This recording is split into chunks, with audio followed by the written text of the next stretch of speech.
नमस्कार दोस्तों, आपका फिर से स्वागत है मेडिकल लेक्चर एकेडमी में। आज हम बात करेंगे child safety and health issues पर। अभी जैसा कि सिनेरियो चल रहा है, रेनी सीजन है, काफ़ी बच्चे कोल्ड कफ सर्दी जुकाम से इन्फेक्टेड होते हैं। अब उसे ठीक करने के लिए number of syrups medicine market में अवेलेबल हैं। हम विदाउट डॉक्टर के कंसल्टेशंस के वो मेडिसिन यूज़ करते हैं और यूज़ करने के बाद उनके मेजर्स या सीवियर्स या माइल्ड साइड इफ़ेक्ट देखने को मिलते हैं। तो उन किस टाइप के साइड इफ़ेक्ट मेडिसिन लेने के बाद किस टाइप के साइड इफ़ेक्ट हो सकते हैं और उनको लेके हमें क्या प्रिकॉशंस रखना है, आज हम इसी टॉपिक पर बात करेंगे। बच्चों की सुरक्षा और सर्दी जुकाम पर ध्यान।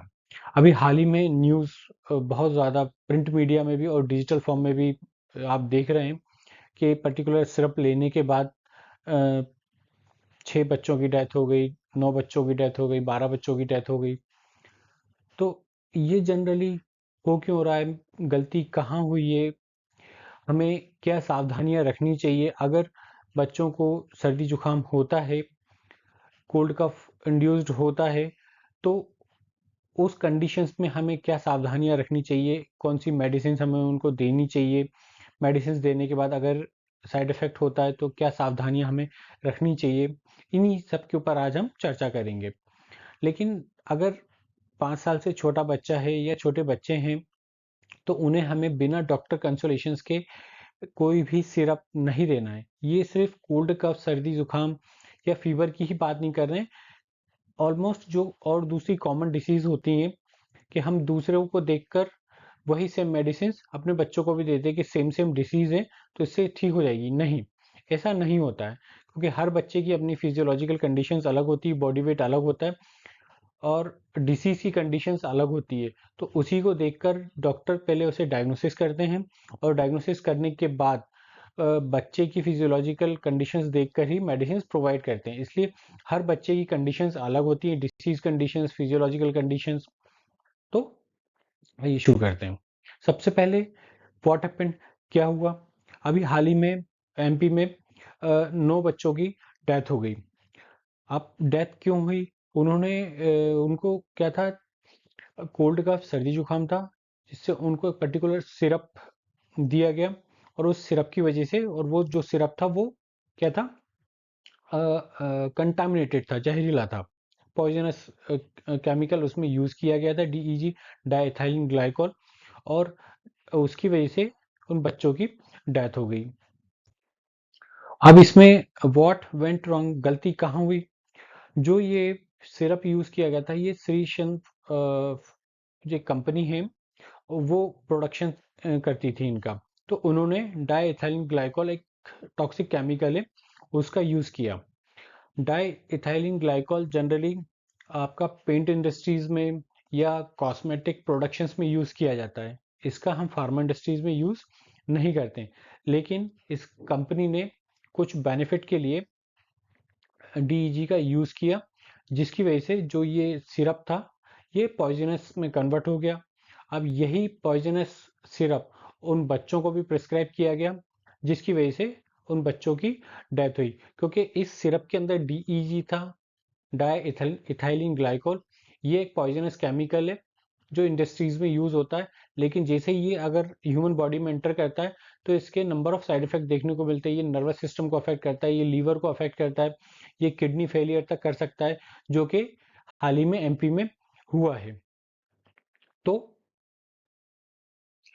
वार्निंग साइंस, अगर इस टाइप का कुछ भी देखने को मिलता है, अगर कोई भी मेडिसिन लेने के बाद अगर आपको इस टाइप की वार्निंग साइंस देखने को मिलते हैं बच्चों में, या जिसने भी मेडिसिन यूज किए अगर साइड इफेक्ट देखने को मिल रहा है, चाहे वो सिरप यूज किया हो या कोई भी मेडिसिन यूज की हो, तो क्या अगर बच्चा बहुत कम बाथरूम जा रहा है या जा ही नहीं रहा है, या उसके चेहरे पे या पैरों में सूजन है, उल्टी या बहुत अधिक थकान फील हो रही है, उसे सांस लेने में तकलीफ हो रही है, त्वचा पर या दाने या खुजली हो रहे हैं, उसे बुखार आ रहा है, या वो एक असामान्य व्यवहार कर रहा है, तेज पेट दर्द हो रहा है, लगातार खांसी हो रही है, या सांस लेने में उसे सीटी जैसी आवाज आ रही है, अगर इस टाइप की कुछ भी वार्निंग साइंस दिखते हैं आपको, तो आपको इमीडिएट क्या करना है उसके बारे में बात करते हैं हम।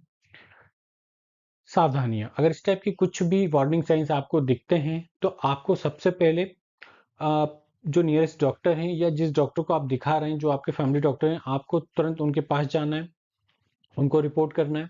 ठीक है। देन सेकंड प्रिकॉशंस आपको क्या रखना है, जो भी मेडिसिन आप यूज कर रहे हैं, चाहे सिरप यूज कर रहे हैं या कोई भी मेडिसिन आप यूज कर रहे हैं, तो उसकी आपको एक्सपायरी चेक करनी है। डॉक्टर की सलाह के बिना आपको कोई भी दवा यूज नहीं करनी है। दवाइयाँ जो हैं वो बच्चों की पहुंच से आपको दूर रखनी है। दवा लेने के बाद, कोई भी मेडिसिन लेने के बाद एटलीस्ट आपको 30 मिनट तक बच्चों को ऑब्जर्व करना है कि बच्चे में किसी टाइप की कोई रिएक्शंस तो नहीं हो रही है, वॉमिट तो नहीं हो रहा है, तेज उसका पेट दर्द तो नहीं हो रहा, स्टमक पेन तो नहीं हो रहा है, उसे उसकी बॉडी के ऊपर किसी टाइप के स्किन के ऊपर, त्वचा के ऊपर कोई लाल चकत्ते तो नहीं बन रहे हैं, रैशेस तो नहीं बन रहे हैं। ये सब आपको ऑब्जर्व करना 30 मिनट तक। ठीक है। और हमेशा आपको जितनी दवाई आपको डॉक्टर द्वारा बताई गई है उतनी ही आपको बच्चों को देनी है, ना उससे कम देनी है ना उससे ज़्यादा देनी है। आप आप एक काम कीजिए, अगर आपको कुछ प्रॉब्लम होती है तो आप एक डायरी रख सकते हैं, उसमें समय, खुराक और लक्षण नोट कर सकते हैं कि फर्स्ट डोज देने के बाद कुछ हुआ, किस टाइप की कोई रिएक्शंस ऑब्जर्व हुई, उन सब के लिए एक पर्टिकुलर आपके पर्सनल रिकॉर्ड के लिए। देन अगर कोई दवा बच जाती है, सपोज फीवर के लिए हमने पैरासीटामोल की 100 ml की बोतल ओपन कर ली और उसे 5 डेज या 3 डेज यूज किया, उसके बाद रख दी, तो ये होता है कि समटाइम्स आपने अगर कुछ टाइम बाद आप देखेंगे तो इस टाइप की बॉटल्स के ऊपर, कोई भी मेडिसिन के ऊपर व्हाइट कलर की फंगस सी जनरेट हो जाती है। तो ये जो है एक टाइप की कंटामिनेटेड जो मेडिसिन है वो कंटामिनेटेड हो चुकी है। ठीक है। तो इस टाइप की मेडिसिन देने से आपको बचना है। ठीक है। जो भी सिरप लेने के बाद बच्चों को पर्याप्त पानी पिलाना है, चाहे आप सिरप दे रहे हैं या मेडिसिन दे रहे हैं, तो आपको उनको पर्याप्त पानी ही देना है और बहुत क्वांटिटी में पानी पिलाना है। देन व्हाट शुड डू, क्या करें।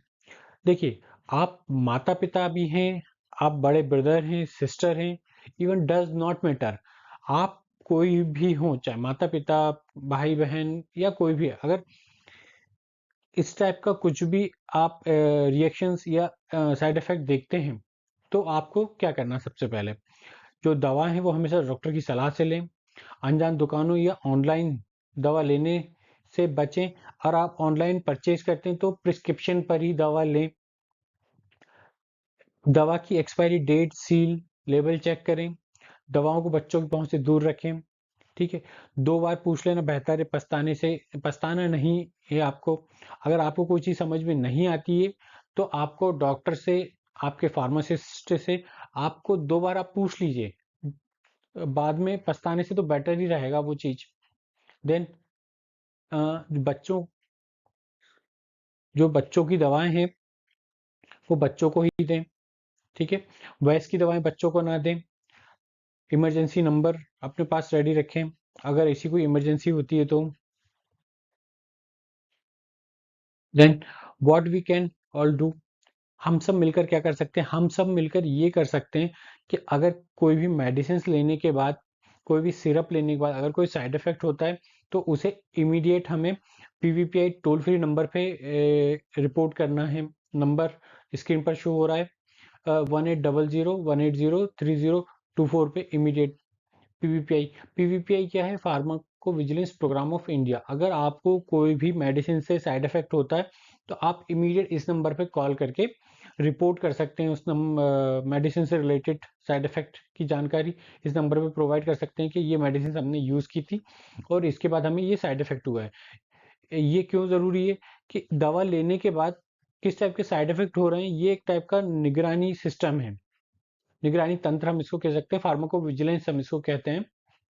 तो ये एक सेफ सिस्टम बनाता है कि मेडिसिन पर्टिकुलर आज वो साइड इफेक्ट हुआ है, वो रिपोर्ट हुआ है, फिर उसको हम किस टाइप से सही कर सकते हैं, इसमें दोनों कि पर्टिकुलर मेडिसिन की क्वालिटी भी चेक होगी और साइड इफेक्ट को प्रिवेंट करने के लिए क्या स्टेप्स हम ले सकते हैं उसके ऊपर भी वर्क होगा।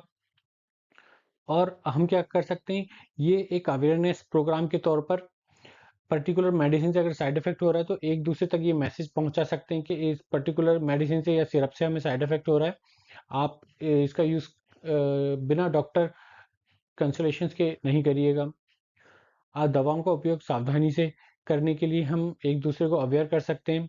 किसी भी बुरे असर की जानकारी इमीडिएट आपको डॉक्टर को देनी है। अगर कोई साइड इफेक्ट हो रहा है तो आपको स्पूरियस ड्रग या जो नकली या एक्सपायर्ड दवाएं हैं उनको यूज़ करने से पहले सावधानी बरतनी होगी, उनकी एक्सपायरी आपको चेक करनी होगी। तो ये सब हम सब मिलकर इस टाइप की जो भी ट्रेजेडीज होती हैं उसको हम रोक सकते हैं। आज 9, 12 या जितने भी बच्चों की एमपी में डेथ हुई है, ये हम वहां से सीख ले सकते हैं कि अब इस टाइप की जो ट्रेजेडी है वो फ्यूचर में ना हो। तो ये सब हम कैसे रोकेंगे मिलकर, कि ये जो सारी प्रिकॉशन स्टेप्स हैं जो कि हमने अभी डिस्कस किए हैं कि आपको इमीडिएट पीवीपीआई को इन्फॉर्म करना है, और एक दूसरे तक ये मैसेज पहुंचाना कि पर्टिकुलर ड्रग से साइड इफेक्ट हो रहा है, तो इस टाइप जो ट्रेजेडीज हैं वो रुकेंगी। मैसेज जो कन्वे होगा वो इन सब ट्रेजेडीज को रोकने में हेल्प करेगा। केंद्रीय स्वास्थ्य सेवा द्वारा बाल चिकित्सा आबादी के लिए मेडिसिन या कफ सिरप के लिए एक एडवाइजरी जारी की थी। हेल्थ केंद्रीय स्वास्थ्य सेवाओं की महानिदेशक की एडवाइजरी, इसमें आप देख सकते हैं कि बच्चों में अधिकांश खांसी स्वयं सीमित होती है, अक्सर बिना दवा दिए ही ठीक हो जाती हैं। खांसी और जुकाम की दवाएं 2 वर्ष से कम उम्र के बच्चों को ना तो लिखी जाए और ना ही दी जाए। 5 साल तक की उम्र के बच्चों में भी इनका उपयोग बहुत सीमित, सावधानी से, डॉक्टर की निगरानी में और कम से कम समय के लिए हो। सर्दी और खांसी की जिस दवा में मल्टीपल ड्रग हो उसको डॉक्टर की सलाह के बिना ना लें। तो ये एक एडवाइजरी है, ये सारे पेशेंट्सों के लिए, हेल्थ केयर के लिए केंद्रीय स्वास्थ्य सेवा की तरफ से इशू की गई थी। तो इसे फॉलो करें। अब टेक अ होम मैसेज। बच्चों की मौत का कारण असुरक्षित दवा बननी है, तो आइए सावधानी और जागरूकता का वादा करें। दवा देने से पहले सोचें और अपने बच्चों की जान बचाएं।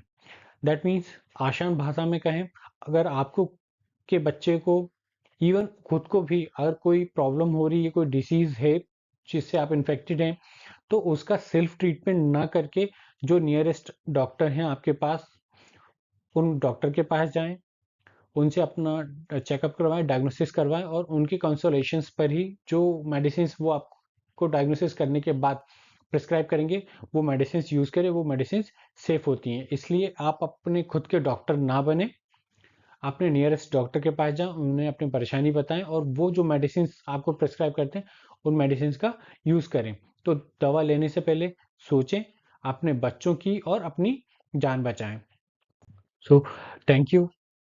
अगर आपको ये लेक्चर पसंद आया हो तो प्लीज़ इसे लाइक करें, सब्सक्राइब करें और शेयर करें, और एक अवेयरनेस प्रोग्राम के तौर पर इसको आप अपने कॉन्टेक्ट्स में शेयर करें।